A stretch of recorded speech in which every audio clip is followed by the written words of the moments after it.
మరో బ్రేకింగ్ అందుతుంది. మాజీ మంత్రి హరీష్ రావు కీలక వ్యాఖ్యలు చేశారు. కాంగ్రెస్ నేతలు కర్ణాటకలో చేతులెత్తేశారు.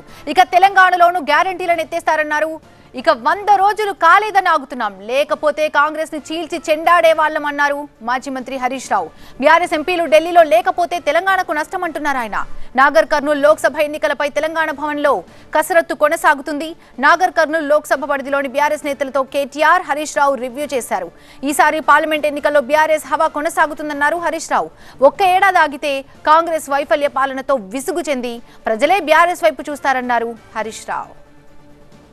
ఇప్పటికే కాంగ్రెస్ మీద కొద్దిగా భ్రమలు పోతున్నాయి. రేపు యాసంగి వాటిలో వస్తాయి. బోనస్ ఇవ్వలేదనుకో జనం ఊకుంటారా? ఇప్పుడు ఎంపీ ఎన్నికల్లోపు 4000 పెన్షన్ రాలేదనుకో అవ్వాతాతలు వేస్తారా? వాళ్ళకు 4000 రాకపోతే వేస్తారా? సో అవన్నీ మీరు ఊకుంటారా? అందువల్ల మనం గట్టిగా పనిచేసి ఒక టీం వర్క్ చేస్తే తప్పకుండా ఎంపీ ఎన్నికల్లో అద్భుతమైనటువంటి విజయాన్ని మనం సాధించేటువంటి అవకాశం ఉంటుంది. అందువల్ల let us do the team work. ఎక్కడ కూడా అధైర్యపడాల్సిన అవసరం లేదు. ఆత్మవిశ్వాసంతో ముందుకు సాగుదాం. ఖచ్చితంగా నాగర్ కర్నూలు పార్లమెంట్ మీద గులాబీ జెండా ఎగరేసి మన సత్తా చాటాలని చెప్పి కూడా నేను మీ అందరికి పిలుపునిస్తా ఉన్నా.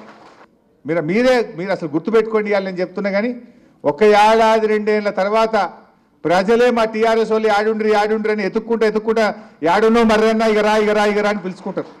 డెఫినెట్గా రోజు వస్తుంది. ఒక ఏడాదో 2 ఏళ్ళు గంతే. ఇప్పుడే అంటురా, ఇంకొద్దిగా టైం పడుతుంది. ఇంకొక ఏడాది చూడు, వాళ్ళే జీపు కట్టుకొని వాళ్ళే రొట్టె కట్టుకొని ఇంటికి వచ్చి అన్నా నువ్వు రావే అని పిలిచే